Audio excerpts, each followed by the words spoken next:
ឥឡូវហ្នឹងគឺជារដូវដែលសម្បូរផ្លែតារ៉េនហើយសាច់តារ៉េនហ្នឹងមិនត្រឹមតែយើងអាចញ៉ាំស្រស់ប៉ុណ្ណោះទេគឺយើងអាចយកទៅធ្វើបង្អែមនិងនំផ្សេងៗទៀតបានជាច្រើនមុខហើយនៅក្នុងវីដេអូហ្នឹងខ្ញុំនឹងបង្ហាញបងប្អូនពីវិធីធ្វើនំតារ៉េនដែលនំនេះមិនត្រឹមតែមានរសជាតិឆ្ងាញ់ប៉ុណ្ណោះទេហើយវិធីធ្វើក៏ងាយស្រួលផងដែរតោះឥឡូវហ្នឹងគឺយើងចូលមកមើលពីវិធីធ្វើទាំងអស់គ្នាជាដំបូងហ្នឹងគឺខ្ញុំគោះពងមាន់ចំនួន2គ្រាប់ហើយបន្តមកទៀតគឺដាក់ស្ករសជាមួយនឹងអំបិលចូល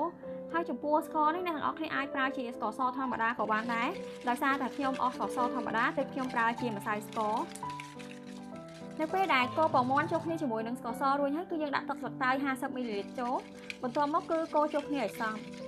បន្ទាប់មកទៀតដាក់ម្សៅមីជាមួយនឹងម្សៅពោតចូលហើយកូរវាច្របល់ចូលគ្នាឲ្យសព្វរហូតដល់តែអត់មានម្សៅដែលនៅកកដុំចំពោះម្សៅពោតនេះប្រសិនបើអ្នកទាំងអស់គ្នាអត់មានគឺអាចប្រើជាម្សៅឆាជំនួសក៏បានដែរ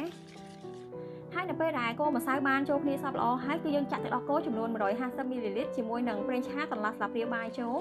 ហើយកូរចូលគ្នាម្ដងទៀតហើយដើម្បីឲ្យប្រកាសថាល្បាយដែលយើងលាយហ្នឹងគឺវាអត់មានម្សៅដែលនៅកកដុំគឺយើងយកវាទៅចាក់ដាក់ចូលនៅក្នុងកន្ត្រងដើម្បីច្រោះ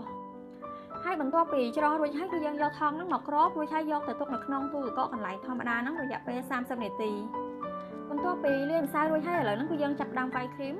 នេះគឺជាគ្រីមដែលខ្ញុំយកមកប្រើហើយគ្រីមនេះមុននឹងយើងយកមកវាយហ្នឹងគឺយើងត្រូវយកទៅក្លាសេនៅក្នុងទូទឹកកកកន្លែងកហ្នឹងឲ្យបានយ៉ាងតិចណាស់ក៏3ម៉ោងដែរមុននឹងយើងយកមកវាយហើយចំពោះបរិមាណរបស់គ្រីមនេះគឺខ្ញុំដាក់វាស្មើទេដោយសារតែយើងអត់មានត្រូវដាក់ស្ករអីបន្ថែមទៀតទេព្រោះគ្រីមនេះគឺវាមានរសជាតិផ្អែមស្រាប់ប៉ុន្តែបើគ្រីមដែលអ្នកទាំងអស់គ្នាប្រើគឺវាអត់ផ្អែមគឺយើងត្រូវដាក់ស្ករបន្ថែមបន្ទាប់ពីវាយគ្រីមបានឡើងហើយគឺយើងយកទឹកក្លិនវ៉ានីឡាហ្នឹងយកមកចាក់ចូលចំនួន1ស្លាបព្រាកាហ្វេ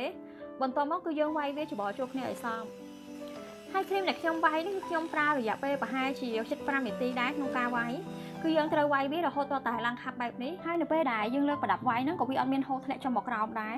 ហើយយើងអាចសម្គាល់វាបានម្យ៉ាងទៀតហ្នឹងគឺនៅពេលដែលយើងលើកវាកាប់ចុះក្រោមហ្នឹងគឺវាអត់មានធ្លាក់ឬក៏ហូរចុះមកទេ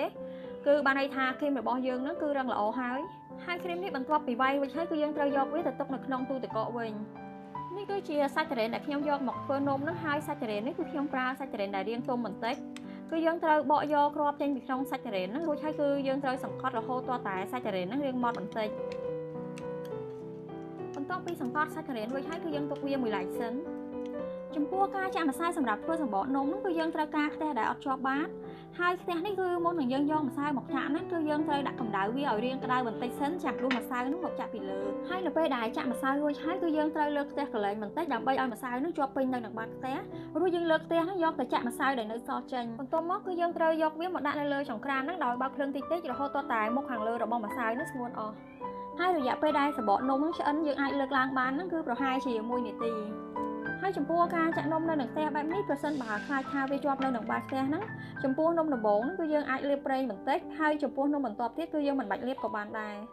ហើយដើម្បីបានសម្បកនំដែលស្អាតល្អអត់ដាច់រហែកហ្នឹងអ្នកនរគ្នាត្រូវប្រកាសថានៅពេលដែលលើកសម្បកនំឡើងហ្នឹងគឺសម្បកហ្នឹងបានឆ្អិនល្អហើយបើមិនអញ្ចឹងទេនៅពេលដែលយើងលើកឡើងគឺអាចនឹងធ្វើឲ្យវាដាច់រហែកហើយសម្បកនំនេះបន្ទាប់ពីយើងចាក់រួចរាល់អស់ហើយគឺយើងត្រូវទុកឲ្យវាត្រជាក់សិនទើបយើងយកទៅខ្ចប់នំ